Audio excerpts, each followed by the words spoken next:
Job 28 through 30 and Revelation 18. Surely there is a mine for silver and a place for gold that they refine. Iron is taken out of the earth, and copper is smelted from the ore. Man puts an end to darkness and searches out to the farthest limit the ore in gloom and deep darkness. He opens shafts in a valley away from where anyone lives. They are forgotten by travelers. They hang in the air far away from mankind. They swing to and fro. As for the earth, out of it comes bread, and underneath it is turned up as by fire. Its stones are the place of sapphires, and it has dust of gold. That path no bird of prey knows, and the falcon's eye has not seen it. The proud beasts have not trodden it. The lion has not passed over it. Man puts his hand to the flinty rock and overturns mountains by the roots. He cuts out channels in the rocks, and his eye sees every precious thing. He dams up the streams so that they do not trickle, and the thing that is hidden he brings out to light. But where shall wisdom be found? And where is the place of understanding? Man does not know its worth, and it is not found in the land of the living. The deep says, "It is not in me," and the sea says, "It is not with me." It cannot be bought for gold, and silver cannot be weighed as its price. It cannot be valued in the gold of Ophir, and precious onyx or sapphire. Gold and glass cannot equal it, nor can it be exchanged for jewels of fine gold. No mention shall be made of coral or crystal. The price of wisdom is above pearls. The topaz of Ethiopia cannot equal it, nor can it be valued in pure gold. From where, then, does wisdom come? And where is the place of understanding? It is hidden from the eyes of all living, and concealed from the birds of the air. Abaddon and Death say, "We have heard a rumor of it with our ears." God understands the way to it, and he knows its place. For he looks to the ends of the earth and sees everything under the heavens.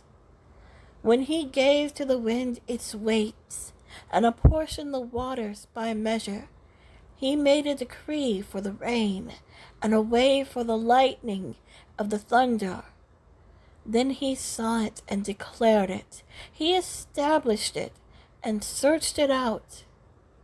And he said to man, "Behold, the fear of the Lord, that is wisdom, and to turn away from evil is understanding." Job 29. And Job again took up his discourse and said, "Oh, that I were as in the months of old, as in the days when God watched over me, when his lamp shone upon my head, and by his light I walked through darkness, as I was in my prime, when the friendship of God was upon my tent, when the Almighty was yet with me, when my children were all around me, when my steps were washed with butter, and the rock poured out for me streams of oil. When I went out to the gate of the city, when I prepared my seat in the square, the young men saw me and withdrew, and the aged rose and stood. The princes refrained from talking, and laid their hand on their mouth. The voice of the nobles was hushed, and their tongue stuck to the roof of their mouth. When the ear heard, it called me blessed, and when the eye saw, it approved, because I delivered the poor who cried for help, and the fatherless who had none to help him. The blessing of him who was about to perish came upon me, and I caused the widow's heart to sing for joy. I put on righteousness, and it clothed me. My justice was like a robe and a turban. I was eyes to the blind and feet to the lame. I was a father to the needy, and I searched out the cause of him whom I did not know. I broke the fangs of the unrighteous, and made him drop his prey from his teeth. Then I thought, I shall die in my nest, and I shall multiply my days as the sand, my roots spread out to the waters, with the dew all night on my branches. My glory fresh with me, and my bow ever new in my hand. Men listened to me and waited, and kept silent for my counsel. After I spoke, they did not speak again, and my word dropped upon them. They waited for me as for the rain, and they opened their mouths as for the spring rain. I smiled on them when they had no confidence, and the light of my face they did not cast down. I chose their way and sat as chief, and I lived like a king among his troops, like one who comforts mourners. Job 30. But now they laugh at me, men who are younger than I, whose fathers I would have disdained to set with the dogs of my flock. What could I gain from the strength of their hands, men whose vigor is gone? Through want and hard hunger, they gnaw the dry ground by night in waste and desolation. They pick saltwort and the leaves of bushes and the roots of the broom tree for their food. They are driven out from human company. They shout after them as after a thief. In the gullies of the torrents they must dwell, in holes of the earth and of the rocks. Among the bushes they bray, under the nettles they huddle together, a senseless, a nameless brood. They have been whipped out of the land, and now I have become their song. I am a byword to them. They abhor me. They keep aloof from me. They do not hesitate to spit at the sight of me, because God has loosed my cord and humbled me. They have cast off restraint in my presence. On my right hand the rabble rise. They push away my feet. They cast up against me their ways of destruction. They break up my path. They promote my calamity. They need no one to help them. As through a wide breach they come. Amid the crash they roll on. Terrors are turned upon me. My honor is pursued as by the wind, and my prosperity has passed away like a cloud. And now my soul is poured out within me. Days of affliction have taken hold of me. The night racks my bones, and the pain that gnaws me takes no rest. With great force my garment is disfigured. It binds me about like the collar of my tunic. God has cast me into the mire, and I have become like dust and ashes. I cry to you for help, and you do not answer me. I stand, and you only look at me. You have turned cruel to me. With the might of your hand you persecute me. You lift me up on the wind. You make me ride on it, and you toss me about in the roar of the storm. For I know that you will bring me to death, and to the house appointed for all living. Yet does not one in a heap of ruin stretch out his hand, and in his disaster cry for help?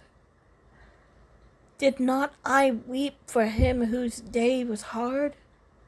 Was not my soul grieved for the needy?